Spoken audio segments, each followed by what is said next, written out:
Salve a igreja com a paz do Senhor. Amém? Vamos nos colocar de pé. Glória a Deus por mais uma manhã de domingo que nós estamos na casa do Pai. Bom dia para a amada igreja. Uma manhã de chuvinha gostosa. Uma manhã que você enfrentou, cobertou a sua cama e falou: eu vou para a casa do Pai.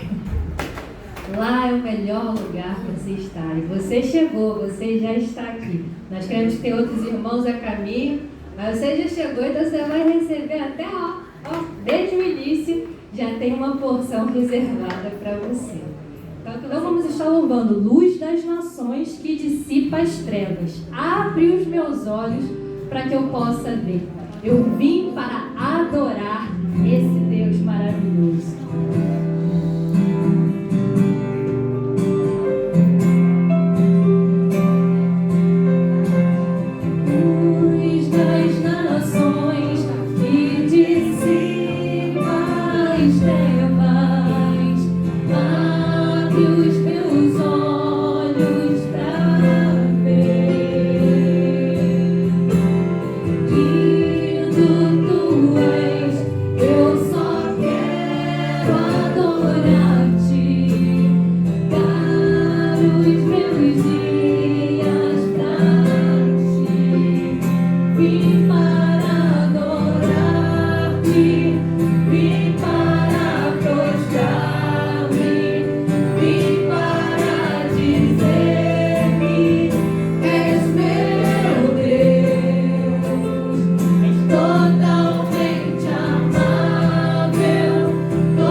Louvemos ao Deus e Pai do nosso Senhor Jesus Cristo. Por causa da sua grande misericórdia, Ele nos deu uma nova vida pela ressurreição de Jesus Cristo. Por isso, o nosso coração está cheio de uma esperança viva. Assim, esperamos possuir as ricas bênçãos que Deus guarda para o seu povo. Ele as guarda no céu, onde elas não perdem o valor e não podem se estragar, nem ser destruídas. Essas bênçãos são para vocês, que por meio da fé são guardados pelo poder de Deus para a salvação que está pronta para ser revelada no fim dos tempos. Que Deus nos abençoe, irmão, através da sua palavra. A igreja pode se assentar. Interessante aqui, quando Pedro escreveu essa carta, se nós observarmos aqui logo no início desse capítulo, que é a introdução da carta, diz aqui: Pedro, apóstolo de Jesus Cristo, versículo 1, escrevo esta carta ao povo de Deus que vive espalhado nas províncias do Ponto, Galácia, Capadócia, Ásia e Bitínia.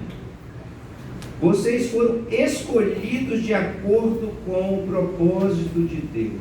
E pelo Espírito de Deus, vocês foram feitos um povo dedicado a Ele, a fim de obedecerem a Jesus Cristo e ficarem purificados pelo seu sangue.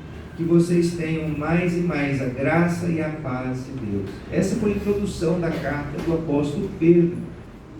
Ele então escreveu a quem? Ao povo de Deus que vivia espalhado nessas províncias que ele citou aqui. Interessante, amados, que essas províncias, essas 5 províncias que são citadas aqui, são em províncias do Império Romano, naquela época. E todas essas províncias, elas estão situadas no ambiente que hoje é a atual Turquia. E eu, quando menciono isso, quando trago essa informação histórica, quando eu falo assim, essas 5 igrejas que tinham sido espalhadas nessa região, nessas províncias do Império Romano, estavam todas localizadas na Turquia, na região que hoje atualmente é a Turquia. Vocês se lembram de alguma coisa que há bem pouco tempo nós estudamos aqui na escola dominical, que outras igrejas estavam situadas nessa região da Turquia?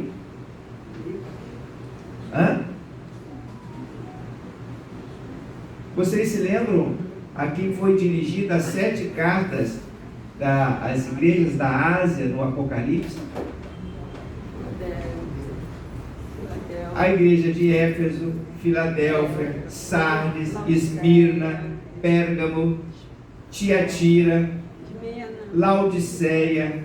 Todas estas igrejas, essas localidades estavam situadas no território que atualmente é o território da Turquia. Interessante, né?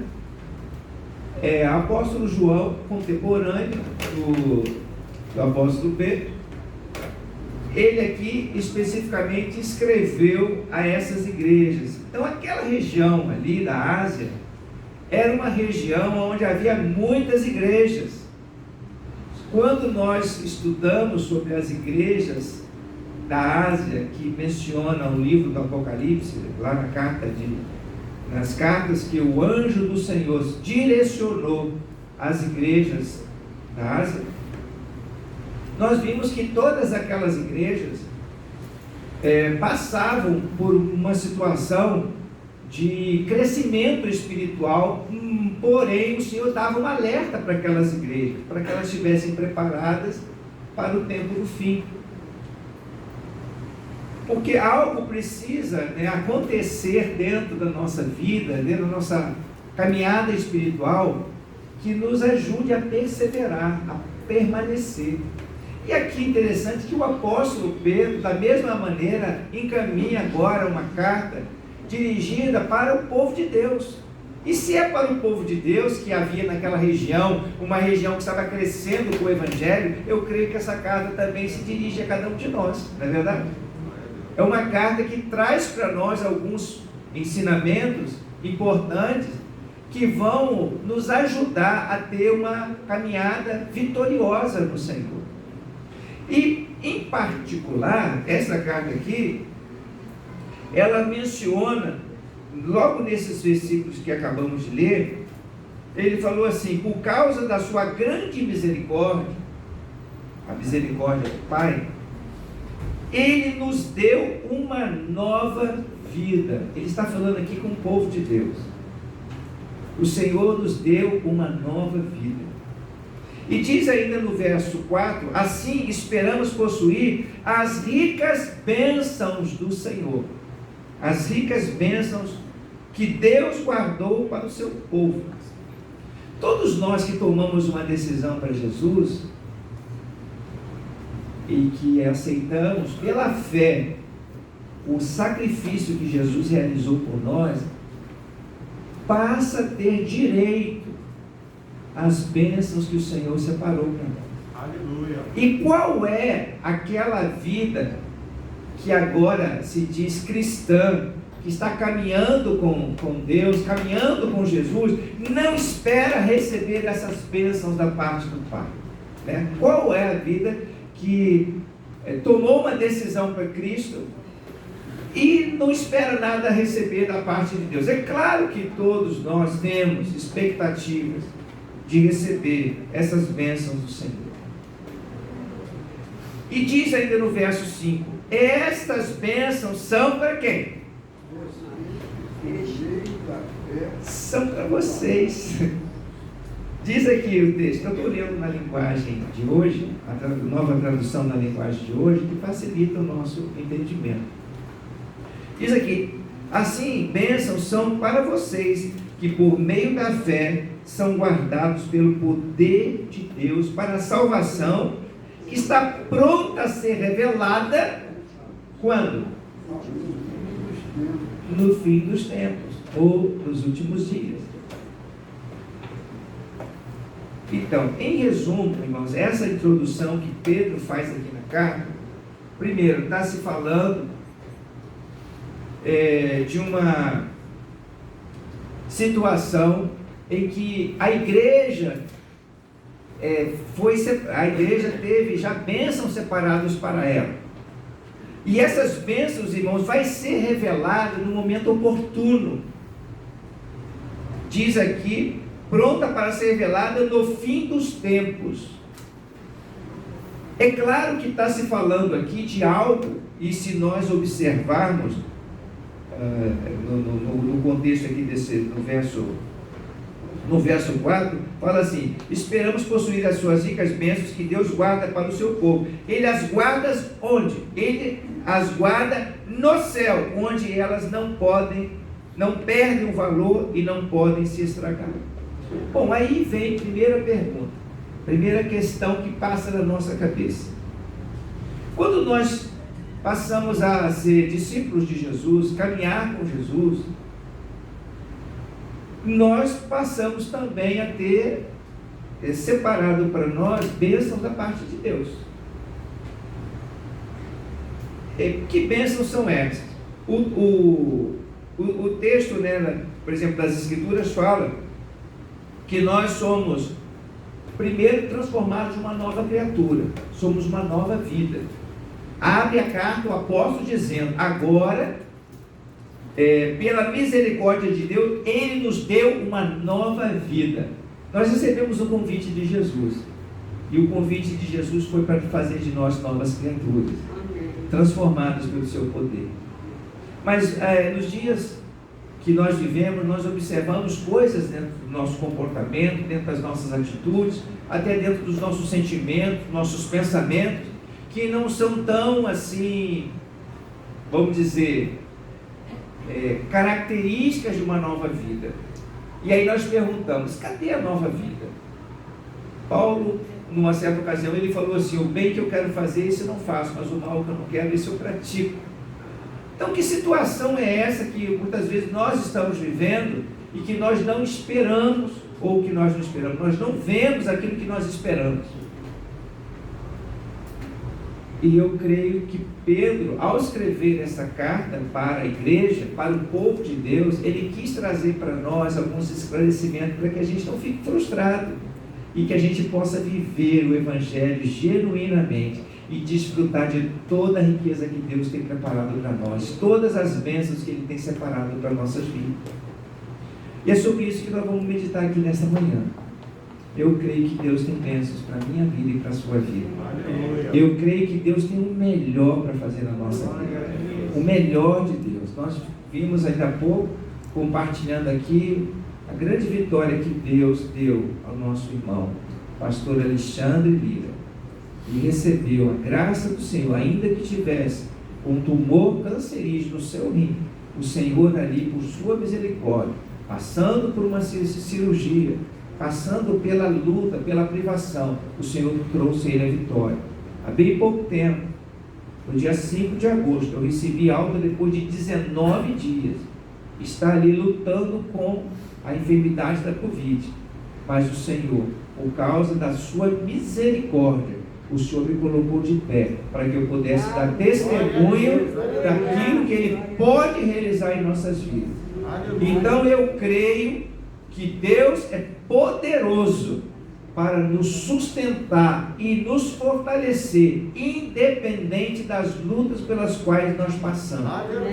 As lutas são muito grandes, as lutas são às vezes terríveis ao ponto de nós pensarmos assim, não tem condição de suportar. Como eu mesmo pensei no dia que eu cheguei no hospital. Ontem eu estava reunido com os irmãos da Associação Shalom. E os pastores estavam me perguntando ali como é que foi a minha experiência. E eu falei com eles. No dia que eu cheguei no hospital, depois que a minha filha saiu, eu tinha falado para ela, filha, dentro em breve estarei de volta para casa. Mas depois que a minha filha saiu e que eu assim, dei conta da situação, como eu me encontrava, eu falei assim, dificilmente eu vou voltar para casa. Dentro de mim, lá no meu interior. Porém, ao mesmo tempo, eu me recordei, me lembrei da promessa de Deus. Glória. Da bênção que minha esposa havia declarado para mim quando eu fui para o hospital. Ela falou assim, olha, Deus falou ao meu coração essa promessa que está na palavra. Eu sou o Senhor que salva o meu ungido. Lá no Salmo 20. E eu tomei posse dessa palavra. Ela falou assim, haja o que houver, aconteça o que acontecer, eu sei que Deus vai ser contigo nessa situação. Então, esta palavra, que é uma promessa de bênção para a nossa vida, eu tomei posse. E ali foi realmente 19 dias entre a vida e a morte, lutando, muito desespero, mas o Senhor me deu vida e me colocou de pé novamente. Então, eu sei, não só porque está escrito, mas porque eu também tenho provado, tenho experimentado a fidelidade de Deus. O Senhor prometeu, Ele cumpre. O Senhor é o Deus que opera, o Deus que sara, o Deus que nos fortalece.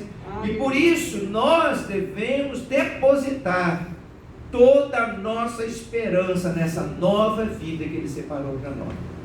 Então a primeira coisa que nós precisamos assim, aqui entender, é que realmente lá no grego havia uma forma assim, de dizer, para valorizar uma verdade, dizia assim, em verdade vos digo. Você já viu essa expressão na Bíblia, né? Em verdade vos digo, que se o Senhor entra na nossa vida, Ele faz de nós uma nova criatura. E Ele começa a agir e operar no nosso ser, à medida que nós vamos dando liberdade para que o Senhor haja e transforme o nosso coração, nossa vida. E isso é importante nós entendermos, porque caminhar com Jesus, eu quero só lembrar aqui, que em todas as ocasiões que Jesus chamava alguém para segui-lo, isso implica em renúncia, isso implica em abrir mão de algumas coisas que é o seu querer, a sua vontade, a sua carne, para ceder à vontade de Deus, para seguir aquilo que Jesus tem de direção para a nossa vida. Então isso foi com aquele jovem rico que falou assim, Senhor, o que eu faço para poder herdar o reino dos céus?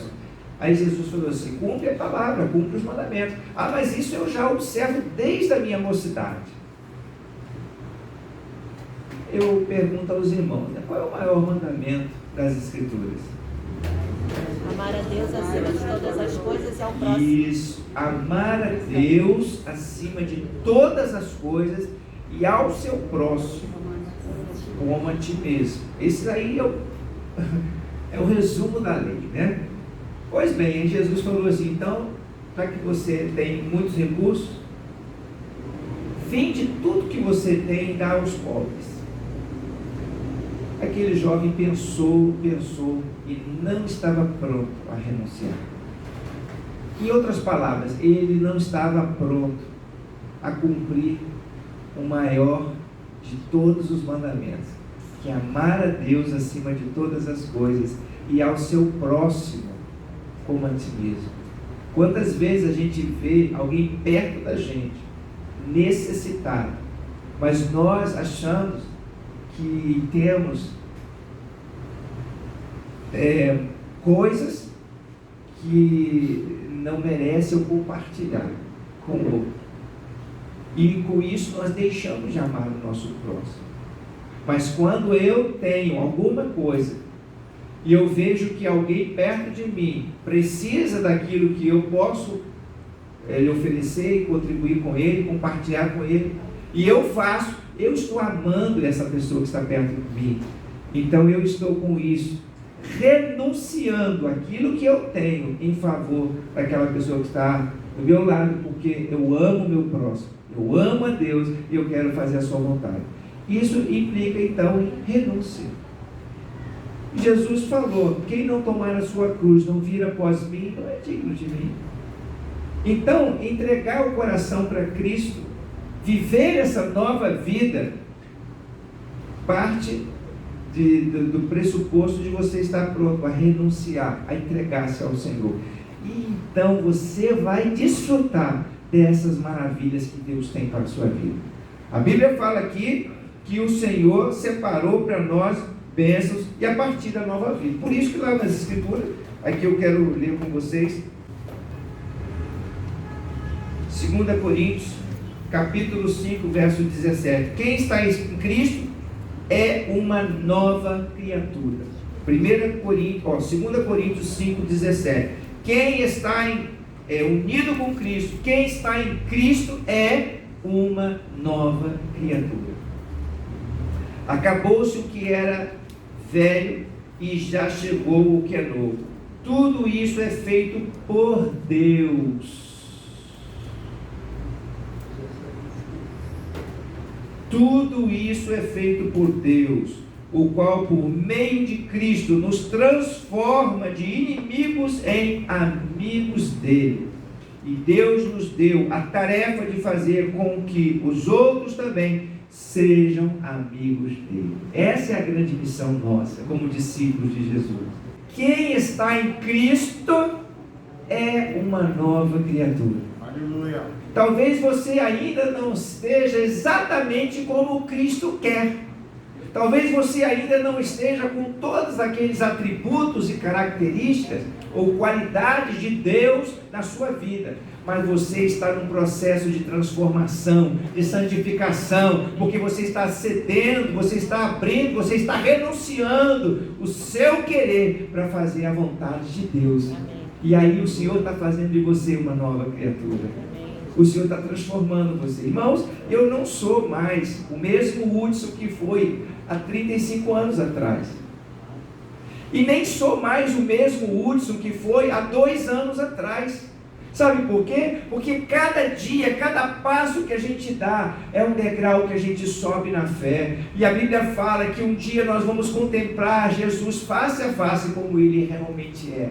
Como se nós estivéssemos olhando no espelho. E o Senhor olha para nós e vê que nós somos transformados à sua imagem, de fé em fé, de glória em glória. Aleluia. Assim Deus vai transformando a nossa vida. Deus vai operando o nosso coração. Tem às vezes uma rugazinha aqui, um problema ali, uma dificuldade acolá, mas o Senhor vai tratando de cada uma dessas áreas da nossa vida e vai nos abençoando. E sabe por que Ele faz isso? Por quê? Porque Ele nos ama, mas faz isso porque o seu coração está aberto para Ele fazer. Que tem pessoas, apesar de Deus amar tanto, Deus amou o mundo de tal maneira que Ele deu a sua vida por nós. Mas tem pessoas que rejeitam o seu amor, deixa de lado e não está disposto a abrir mão e a caminhar com Ele. Então Ele só transforma a sua vida porque você permite. Ele só muda o seu querer porque você deixa Ele mudar. Se você não deixar, Ele continua te amando, Ele continua trabalhando, zelando para que você possa compreender isso. Mas Ele não pode transformar a sua vida porque você não deixa, porque você não quer. Sabe aquelas pessoas que falam assim: eu nasci assim, eu criei assim, vou morrer assim? Você já ouviu pessoas que falam isso? É a síndrome da Gabriela, né? É aquele que não muda, que não quer saber. Mas se você está aberto para renunciar, aí como diz lá na segunda carta aos Coríntios, que é Deus que faz isso. Deus faz essa obra de transformação dentro da nossa vida, porque nosso coração está aberto. E a partir daí, aí vem assim, né? Você nasce de novo, você encontra Jesus e você fica naquela expectativa de receber as bênçãos do Senhor. Como eu tenho falado, as bênçãos são reservadas para nós, para mim, para você, para nós desfrutarmos, né, das maravilhas dele. Então, o apóstolo Pedro também, uma vez, né, perguntou para Jesus, lá em Mateus, no capítulo 18, verso 27, Pedro falou assim: Senhor, veja, nós deixamos tudo e seguimos o Senhor, o que é que nós vamos ganhar? O que é que nós vamos ganhar com isso? Temos renunciado, temos aberto mão dos nossos direitos, das nossas coisas que nós gostamos, para te seguir, para fazer a tua vontade. Então o que é que nós vamos ganhar com isso? E sabe qual foi a resposta de Jesus? Jesus respondeu: eu afirmo a vocês que isto é verdade. Quando chegar o tempo em que Deus vai renovar tudo, e o Filho do Homem se sentar no seu trono glorioso, vocês, os meus discípulos, também vão sentar-se em 12 tronos para julgar as 12 tribos do povo de Israel. E todos os que, por minha causa, deixaram casas, irmãos, irmãs, pai, mãe, filhos, ou terras, receberão 100 vezes mais, e também a vida eterna. Aleluia! Na versão lá do Evangelho de Marcos, no verso 30, está assim: receberá muito mais ainda nesta vida, e receberá 100 vezes mais casas, irmãos, irmãs, filhos, terras e também perseguições, e no futuro receberão a vida eterna. Aleluia, glória a Deus. É o mesmo contexto, só que no livro de Marcos, no Evangelho de Marcos, no capítulo 10, verso 30, dá alguns dados a mais. Ou seja, as bênçãos do reino dos céus está separada para o seu povo. E o Senhor, por conta da sua fidelidade, por conta da sua renúncia, o Senhor vai lhe conceder 100 vezes mais. Aleluia. Aqui nesta terra e ainda depois a vida eterna. Amém. Com detalhes, com perseguições, Glória a Deus. com lutas. É aqui escrito no Evangelho. Então Jesus não deixou dúvidas para nenhum de nós, para os seus discípulos, a respeito das bênçãos que Deus tem separado para nós. Bom, então, pastor, isso aí a gente sabe. Deus quer nos abençoar, Deus quer nos fortalecer. E o que aconteceu com as igrejas dessa região? As igrejas da Ásia, as igrejas da província do Império Romano, tão prósperas, ricas, povo de Deus. Por que Pedro estava escrevendo a igreja?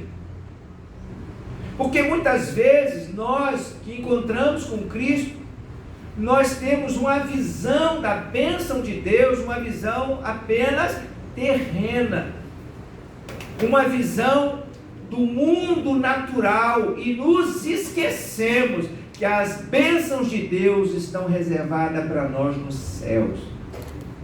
O que isso quer dizer? É que nós precisamos mudar o nosso foco. Nós precisamos mudar a nossa forma de enxergar as bênçãos do Senhor. Porque se colocarmos o foco dos nossos olhos no que é perecível, material, nós vamos ficar frustrados. E esta é a razão porque hoje nós não temos naquela região da Turquia uma igreja forte, firme, poderosa, como havia no tempo dos apóstolos. Eu pergunto, aonde estão as igrejas na região lá, que atualmente é um território que tem sido dominado por outros conceitos, outras religiões? Por que a igreja não permaneceu? Por que a igreja não prevaleceu ao longo desse tempo? E amados, eu vejo que é uma preocupação do apóstolo Pedro, assim como havia uma preocupação de Jesus ao revelar a João a carta às 7 igrejas da Ásia. É a preocupação em nós perseverarmos na fé, é de manter a nossa visão, o nosso foco na bênção verdadeira que Deus tem para nós. Irmãos, nós vamos passar por lutas de enfermidades, problemas. Mas se o nosso olhar, o nosso foco estiver na promessa de Deus, eu vou dizer aos irmãos, quando eu estava ali no hospital, passando ali pelo CTI, por aquela situação, e quando eu me pensei assim, eu acho que eu não vou voltar para casa. Ali no meu coração teve paz dentro de mim, porque eu sei quem tenho crido e sei que Ele é poderoso para guardar o meu depósito até o dia final. Então foi uma situação, ainda que muito desconfortável, estarrecedora, passar pelo vale da sombra e da morte, mas ali a boa mão do Senhor estava comigo, o seu cajado me consolou, me fortaleceu. E isso que é importante quando nós passamos pela luta, pela dificuldade. Nosso irmão, pastor Alexandre, estava aqui ministrando, um homem de Deus, cheio da graça do Senhor, passou também agora por um momento de luta terrível, mas o Senhor teve compaixão e misericórdia dele, e deu a ele a vitória. Mas estou certo de que o pastor Alexandre não está com a sua fé firmada em se Deus vai ou não vai curar ele de um câncer, mas está firmada naquele que deu a ele a promessa de que Deus é fiel e vai guardar a sua vida até o último dia, até o final dos tempos. Então nós precisamos mudar o foco da nossa visão. A nossa bênção ela não está no mundo natural, ela não está no terreno, porque as coisas do mundo natural, elas perecem, a traça corrói, os ladrões roubam, mas aquela que está reservada para nós no céu, ninguém pode roubar. Amém. Ninguém pode desfazer. Então se os nossos olhos estiverem mirando nessas bênçãos, as outras que vêm aqui vêm a reboque, elas vêm acontecendo na nossa vida, porque Deus é bom e Deus vai abrindo as portas para nós. Olha quantas maravilhas Deus vai fazendo, porque nós vamos dando oportunidade dele fazer.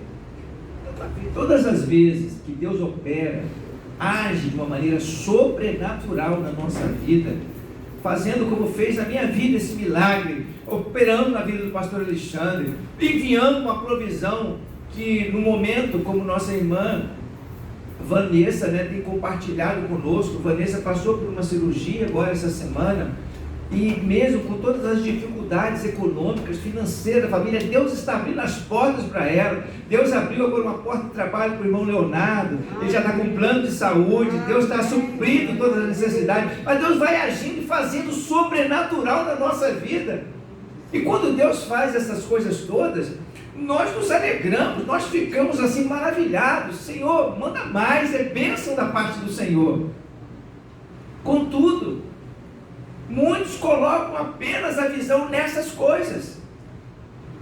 E aí, quando não vem aquilo que espera, quando não vem aquela provisão, quando não vem o recurso, quando não há uma transformação, uma cura de alguma coisa, parece que Deus não está sendo fiel.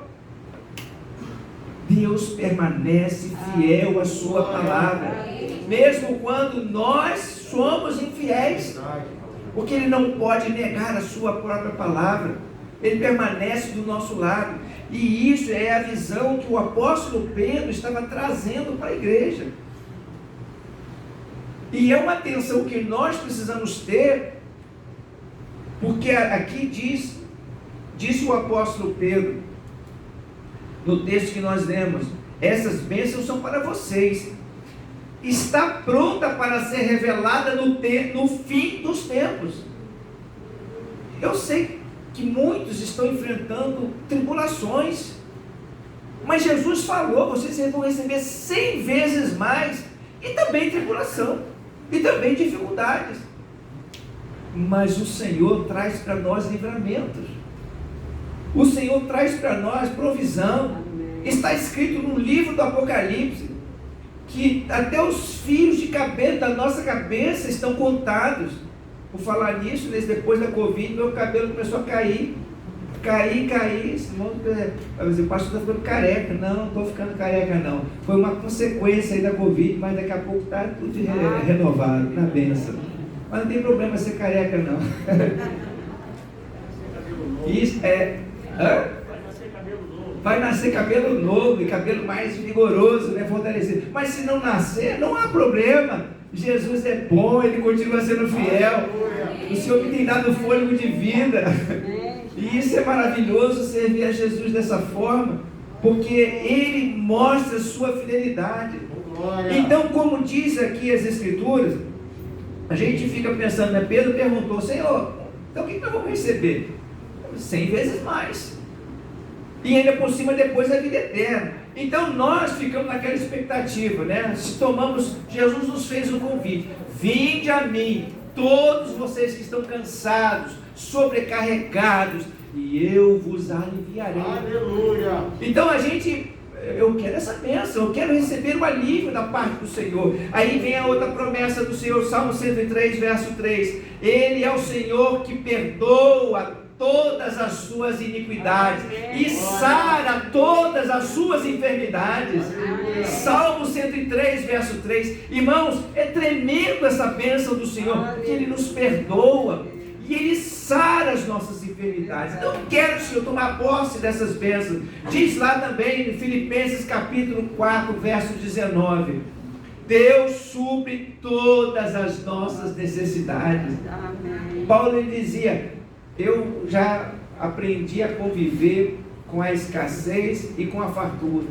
Na verdade, posso todas as coisas naquele que me fortalece. O Senhor nos fortalece, mesmo no momento de escassez, mesmo no momento das dificuldades.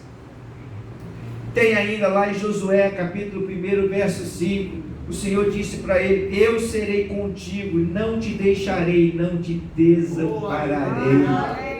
Bênção da parte do Senhor. O Senhor prometeu estar do nosso lado.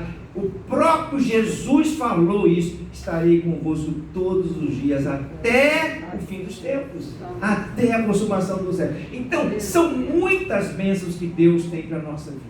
Quando a Bíblia fala em essas bênçãos estão prontas para ser reveladas em nossas vidas, e aí eu falei sobre a questão da mudança do foco, a mudança da nossa visão. Onde é que deve estar os nossos olhos? Lá no Evangelho de Mateus, a Bíblia fala que nós devemos juntar tesouros, mas os tesouros que não perecem. Diz lá em Evangelho de Mateus 6, verso 19: não ajuntem riquezas aqui na terra, onde as traças e a ferrugem destroem, e onde os ladrões arrombam e roubam. Pelo contrário, ajuntem riquezas no céu, onde a traça e a ferrugem não podem destruí-las, e os ladrões não podem arrombar e roubá-las. Pois onde estiver as suas riquezas, aí estará o coração de vocês. Se nós depositarmos os nossos tesouros nessas coisas materiais, aonde está o tesouro nosso, aí está o nosso coração. Veja quanto nós precisamos ter atenção para isso. Qual o valor que a gente está dando às coisas perecíveis? Qual o valor que nós estamos dando a essas coisas que são passageiras? A um carro novo, a uma roupa nova. Às vezes a gente fica com aquela preocupação, né? Eu não tenho o que vestir. Me perdoe as irmãs, mas as irmãs naturalmente são mais vaidosas do que os varões. Mas tem muito varão vaidoso também, né? Claro. Aí as irmãs às vezes chegam assim e falam assim: não tenho o que vestir. Tá cheio. Aí o guarda-roupa está cheio de roupa. Mas o que ela na verdade está querendo dizer? É que ela não tem uma roupa nova, porque se botar aquela mesma roupa vai causar um constrangimento. Às vezes a criança fala assim: não tem nada para comer. E está cheio de comida na despensa. Mas é por quê? Porque não tem aquilo que gosta. Aquela coisa assim, né? Gostosinha. Aí fala: não tem nada para comer. Não tem nada para comer até a hora de passar pela necessidade, né? Então, essa visão é uma visão na coisa que é perecível. A roupa, os alimentos, o recurso. Isso o ladrão pode roubar, as coisas podem se desfazer. Mas aquela riqueza que Deus coloca lá no seu coração, que é a fé, a confiança que Deus está do seu lado, a certeza que Deus vai suprir na sua escassez, isso o ladrão não pode roubar. O inimigo não pode tirar essa confiança que você tem no Senhor. É isso que nós devemos valorizar e devemos prestar atenção. Diz ainda aqui, Jesus falando sobre essa questão onde nós colocamos o nosso foco, onde nós colocamos o nosso coração. Ele fala: buscar as coisas lá de cima. Diz lá no livro de Colossenses, no capítulo 3, versos 1 e 2: vocês foram ressuscitados com Cristo, portanto, ponham o seu interesse nas coisas que são do céu, onde Cristo está sentado ao lado direito de Deus. Pensem nas coisas lá do alto e não nas que são daqui da terra. Os irmãos estão entendendo essa questão da mudança do foco? Porque se o nosso foco for na coisa perecível, for apenas nas coisas que se desgastam no dia a dia, nós podemos ser decepcionados, frustrados, porque não vamos ter tudo aquilo que nós almejamos. Eu quero só trazer um exemplo que aconteceu na vida de Paulo, em relação a Epafrodito, que era um homem, um cooperador de Paulo. A Bíblia fala que Epafrodito ficou muito doente, quase ao ponto de morrer. E Paulo, o apóstolo Paulo e a igreja faziam orações incessantes por ele, mas ele teve quase ao ponto de morrer. Talvez ele tenha pegado Covid lá naquela época.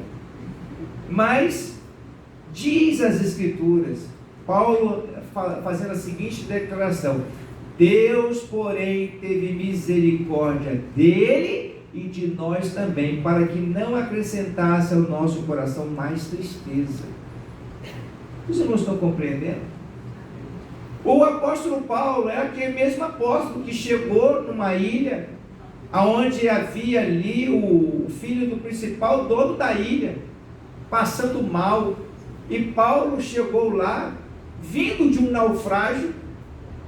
Paulo tinha sido preso, estava sendo levado como prisioneiro para Roma, e houve um naufrágio, ele saiu livre daquele naufrágio, chegou lá na ilha, foi pegar uns gravetos de madeira para se aquentar, e uma serpente subiu no braço dele, e aí ele sacudiu a bicha, e o pessoal ficou assim, olhando para ele, isso aí, viu a justiça, não deixa ele viver. Aí ficaram só esperando a hora que ele ia morrer, mas ele ficou lá de pé, porque se alguma coisa mortífera você tomar, se você comer, não lhe causará dano, porque você crê no Senhor. E Paulo ficou ali, orou por aquele homem principal da ilha, ele foi curado pelo poder de Deus, e Deus foi fazendo assim maravilhas na vida do apóstolo Paulo. No entanto, ele estava aqui falando sobre o seu amigo, o seu cooperador, que estava enfermo, estava doente, e Deus teve misericórdia dele, e Paulo diz, de nós também, para que não se acrescentasse mais tristeza no nosso coração. Então, passamos sim, irmãos, pelas lutas, pelas tribulações, pelas dificuldades, mas Deus permanece fiel. Amém. E as bênçãos de Deus são separadas, são reservadas para nós. O nosso foco deve estar nas coisas de cima. Se porventura acontecer um óbito, como agora essa semana aconteceu, o nosso irmão, o Josué, filho da nossa irmã Terezinha, perdeu sua esposa. Mas eu sei que nessa hora algo consola o coração do Josué, que a sua esposa, uma mulher de Deus, uma serva do Senhor, está nos braços do Senhor. Aleluia. Porque há tristeza sim nesse momento no seio da família. Veja, pastor, o irmão Josué veio, é o seu segundo matrimônio, o primeiro não deu certo, e agora nesse segundo matrimônio, pouco tempo de matrimônio, ele perde a sua esposa por causa de uma enfermidade terrível. E isso é duro de passar, mas eu sei que nessa hora o consolo do Espírito Santo está sobre a vida da família, está sobre a vida do irmão Josué, porque ele declarou na rede social que ela está nos braços do Pai. Aleluia. Então nosso foco não pode estar nas coisas da terra, mas sim nas coisas que estão lá do alto, porque são essas bênçãos que Deus tem separado para nós. E eu quero assim finalmente trazer aqui um resumo agora dos pontos que podem nos ajudar a manter esse foco nas coisas lá do alto e não desanimarmos ou não perdermos a fé, não desistir da fé, mas perseverar, como Jesus nos disse, persevera até o fim. Primeira coisa, aqui no 1 Pedro, se você for continuar lendo, a epístola, no capítulo 1, no verso 6, diz assim sobre as tribulações. Pedro disse o seguinte: alegrem-se por isso, se bem que agora é possível que vocês fiquem tristes por algum tempo, por causa de muitos tipos de provações que vocês estão sofrendo. Essas provações são para mostrar que a fé que vocês têm é verdadeira, pois até o ouro, que pode ser destruído, é provado pelo fogo. Da mesma maneira, a fé que vocês têm, que vale muito mais do que o ouro, precisa ser provada, para que continue firme, e assim vocês receberão aprovação, glória e honra no dia em que Jesus Cristo for revelado. Glória a Deus. Então, a tribulação, irmãos, ela faz parte do nosso dia a dia. A tribulação nos ajuda a manter firme essa nossa fé. É como o ouro, que é uma substância que pode perecer. O ladrão pode roubar, pode ser destruído, mas até o ouro, quando ele é purificado, ele é levado no fogo para tirar a impureza do ouro. E a nossa fé, que é muito mais preciosa para Deus e para a nossa vida espiritual, ela também é provada. E quando nós passamos pela tribulação, nós mantemos a nossa confiança no nosso Deus. Aleluia! E por isso, ainda que, como disse o apóstolo aqui, é possível que por um pouco de tempo você passe por provações, mas a alegria vem pela manhã. O Senhor vai trazer vitória. O Senhor vai trazer refrigério, vai trazer alento para o seu coração. Pedro ainda diz que nós precisamos ter mudança no nosso comportamento. É algo que vai também ajudar a nossa perseverança na caminhada com Cristo. Aqui em 1 Pedro, no capítulo 1, a partir do versículo 13, diz assim: portanto, estejam prontos para agir. Continuem alertas e ponham toda a sua esperança na bênção que será dada a vocês quando Jesus Cristo for revelado. Sejam obedientes a Deus e não deixem que a vida de vocês seja dominada por aqueles desejos que vocês tinham quando ainda eram ignorantes. Então ele fala aqui sobre uma mudança de comportamento. Nós temos desejos carnais ainda?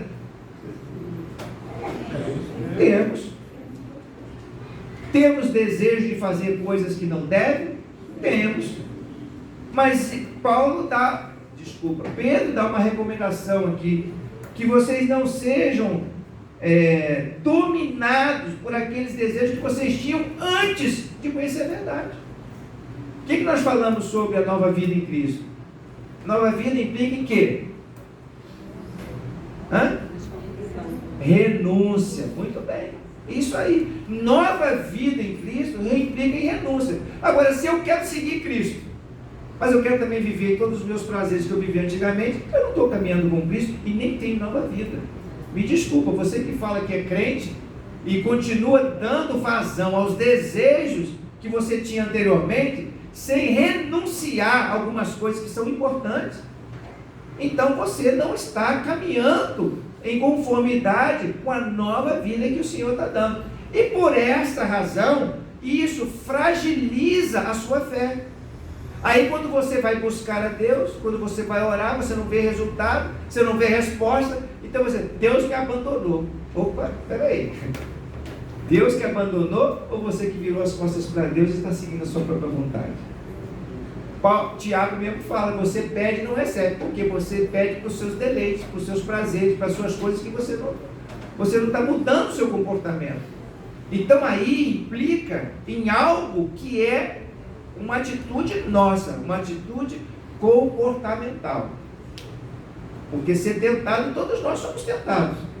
E o que é a tentação? É exatamente aquele desejo impuro que está lá dentro e que quer sair novamente. Mas peraí, não, Jesus Cristo me deu a vitória. Aleluia. E Jesus Cristo veio para me libertar. Jesus Cristo veio para desfazer toda a obra do diabo. Aleluia. E eu não quero mais andar de acordo com o inimigo, de acordo com o mal, de acordo com a rebelião com que ele agiu contra Deus. Eu quero sim fazer a vontade do Senhor.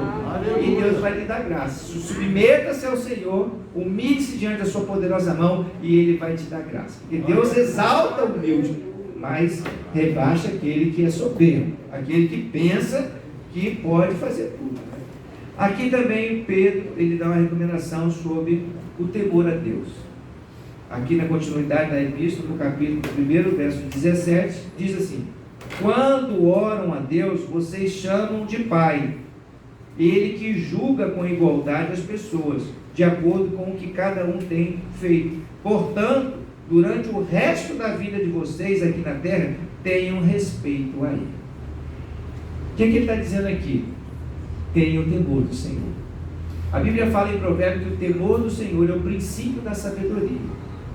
Se eu tenho consciência de que Ele julga todas as pessoas igualmente, e Ele não faz distinção de pessoas, eu preciso ter respeito a Ele.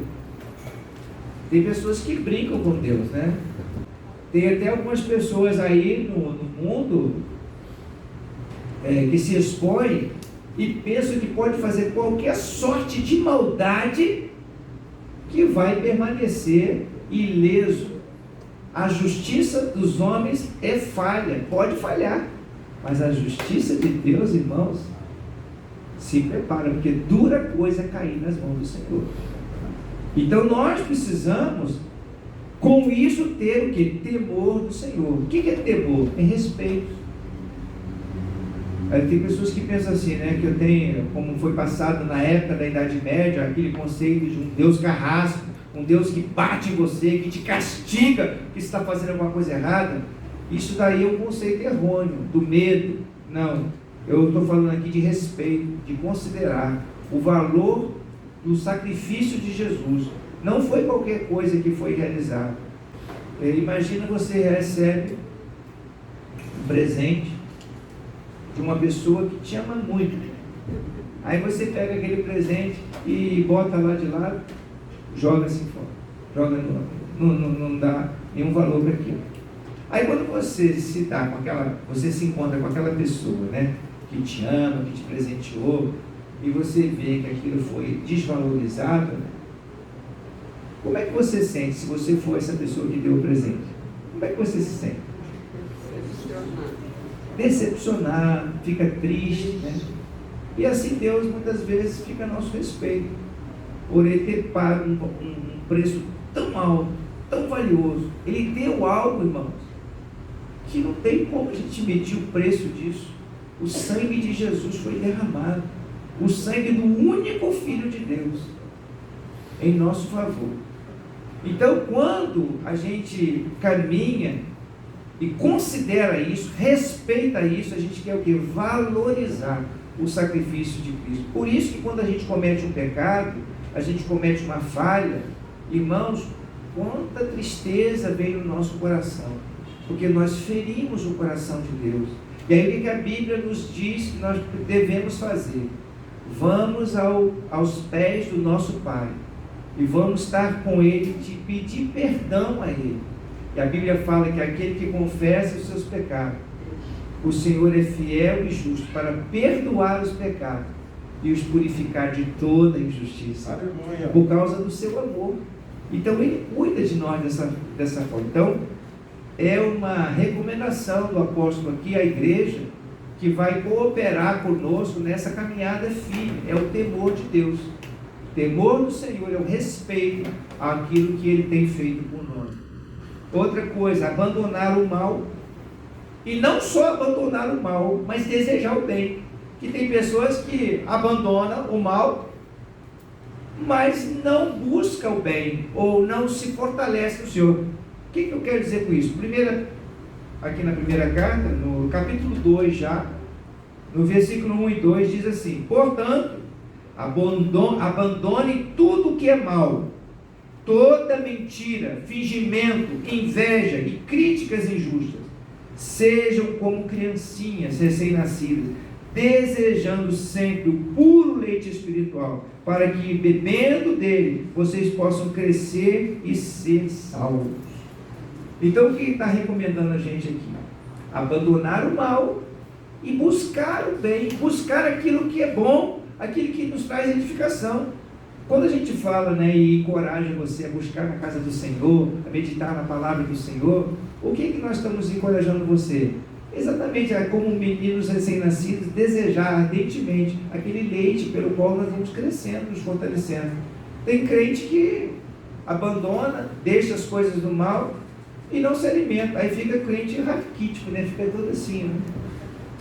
Aí vem um ventozinho assim, ele já está tropeçando, já está caindo. Então, se vier aquela tempestade mesmo, ele não fica de pé, porque não tem força nem para ficar de pé. Eu, depois de 19 dias no hospital, irmão, depois de 10 dias no leito, não podendo mexer, não podendo levantar da cama, só ficar deitado lá, aqueles negócios de oxigênio no nariz, eu não conseguia dar um passo ao sair da cama. Eu conseguia sentar na cama, mas eu não conseguia dar um passo. Aí teve que o fisioterapeuta me pegar pela mão, me ajudar, primeiros movimentos. Isso foi 10 dias depois de eu ter ficado no leito do hospital. Eu só voltei a dar assim, alguns passos dentro da enfermaria, lá nos leitos, lá perto do CTI, quando já tinha passado 12, 13 dias. Depois de 13 dias eu tomei banho sozinho pela primeira vez. Eu não tinha forças. Por que não tinha força? Porque eu fiquei ali parado, imobilizado. E assim é muito crente que fica parado, imobilizado, não busca o Senhor, não deseja as coisas do reino de Deus, não busca a face do Senhor, não ora, não lê a palavra, não medita nas coisas do Senhor, não glorifica a Deus. Então aí fica todo mole. Precisa fazer uma fisioterapia abençoada, buscar o poder de Deus, buscar a renovação que vem do Senhor, e Deus vai renovando suas forças, assim como Deus está renovando as minhas forças, graças a Deus. Agora eu posso subir escada, pular, né? Eu fui outro dia com o fisioterapeuta, ele foi, eu moro no quarto andar, Aí você, vamos treinar aí. Eu estava treinando assim, subíamos os degraus em casa. Aí você, vamos treinar, agora vamos descer até lá embaixo. Aí eu desci com ele e tal, fiz exercício. Aí teve um dia que eu falei assim, vou aprontar hoje com esse fisioterapeuta. Aí logo quando a gente vai subir, ele chama o elevador para a gente subir de elevador. Eu falei assim, não, hoje nós vamos de... Eu vou de escada e você pode ir de elevador. Não, eu vou com você de escada. Aí ele chegou lá em cima. Aí tirou a máscara e pegou para pegar fôlego de novo e eu estava na bênção. Glória a Deus. Deus está me dando forças. Louvado seja o Senhor. Irmãos, finalmente aqui, Pedro ainda fala aqui no capítulo 2, no verso 11, que nós devemos evitar as paixões da carne. Queridos amigos, lembrem que vocês são estrangeiros de passagem por este mundo. Peço, portanto, que evitem as paixões carnais que estão sempre em guerra contra a alma. Evitem as paixões carnais. Você percebe que alguma coisa está te levando para um caminho que não agrada a Deus, por causa do temor do Senhor, se desvia daqui. Não vai, porque se você for, você é tentado, e se você é tentado, você pode vacilar, tropeça, e aí o salário do pecado é morte. E tem coisas, irmãos, que acontecem que não tem como voltar atrás. Uma pessoa, por exemplo, tira a vida do outro, né? Não tem como voltar atrás. Ele se arrepende, Deus pode perdoar, se houver um arrependimento, se houver sinceridade, mas retornar à vida não tem como. Então é preciso, ou seja, evitar as paixões. Você tem aquele gênio, né, temperamental, que explode, né, quando a pessoa fala. Se você já se conhece, sai da linha de fogo. Você sabe como é que é seu temperamento, não fica ali batendo de frente, porque se você bater de frente, vai entrar em conflito, vai entrar em atrito. Então, já que você está sendo, a sua mente está sendo iluminada para isso, Deus está falando, não fica aí, sai fora. E aí você se desvia do furor e Deus vai abençoar a sua posição. Usar a liberdade, irmão, de forma responsável. Deus nos fez livre. Deus quer que você seja livre. Deus não te fez vamos dizer assim, um escravo que você tem que, só pode fazer isso, aquilo e tal. Deus te fez livre. Mas, apesar de todas as coisas não serem listas, nem tudo convém. Então, isso que a gente tem que ter responsabilidade. Aqui na primeira carta de Pedro, capítulo 2, verso 16, ele diz: vivam como pessoas livres, não usem a liberdade para encobrir o mal, mas vivam como servos de Deus, escravos de Deus. A palavra aqui é uma palavra forte no grego. Essa palavra quer dizer realmente escravo, é doulos do grego quer dizer, é como servo de Deus. Jesus era conhecido como doulos do teu, do grego quer dizer servo de Deus. Servo no grego quer dizer escravo, ou seja, alguém que se sujeita totalmente a Deus. E esse sujeitar-se a Deus aqui é uma forma de nós não darmos da liberdade que nós temos ocasião para a carne, ocasião para fazer o mal. Então, mas sejamos livres com tudo aquilo que Deus separou para nós. Então, amados, as bênçãos de Deus são separadas para nós, estão no céu. Quando fala dos céus, não quer dizer que nós não vamos ser abençoados aqui na terra. O Senhor vai prover tudo o que você precisa. Não podemos nos esquecer daquelas promessas. Você está angustiado, você está triste, então vai a Jesus. Venha a mim, disse o Senhor, e eu vos aliviarei. O Senhor vai tirar a sua angústia. Você tem necessidade, Ele é o Deus que supre toda necessidade. Tem pecado, Ele é o Senhor que perdoa os seus pecados. Você tem enfermidade, Ele é o Senhor que sara todas as suas enfermidades. Você tem alguma necessidade, Ele é o Deus que supre todas as suas necessidades. Então essas bênçãos Deus tem que ser separado para nós. Agora, o nosso olhar, o nosso foco deve ser para o alto. Não nas coisas que perecem, não nas coisas que se destroem. Porque Paulo, ele disse o seguinte, desculpa, eu cismei com Paulo ficou na minha cabeça, mas eu estou falando aqui da epístola de Pedro. Pedro fala lá em 1 Pedro 2,9: vocês são a raça escolhida, o sacerdócio do rei, a nação completamente dedicada a ele, nação santa, separada por Deus, porque o povo que pertence a ele, vocês foram escolhidos para anunciar os atos poderosos de Deus, que chamou das trevas para a sua maravilhosa luz. Então nós somos chamados por Deus dessa forma. Que Deus possa nos fortalecer, que Deus nos ajude a permanecer firmes na fé, com o nosso foco nas coisas que são de cima, e assim nós não ficaremos frustrados, nem decepcionados, porque Ele cuida da gente. Vamos ficar de pé.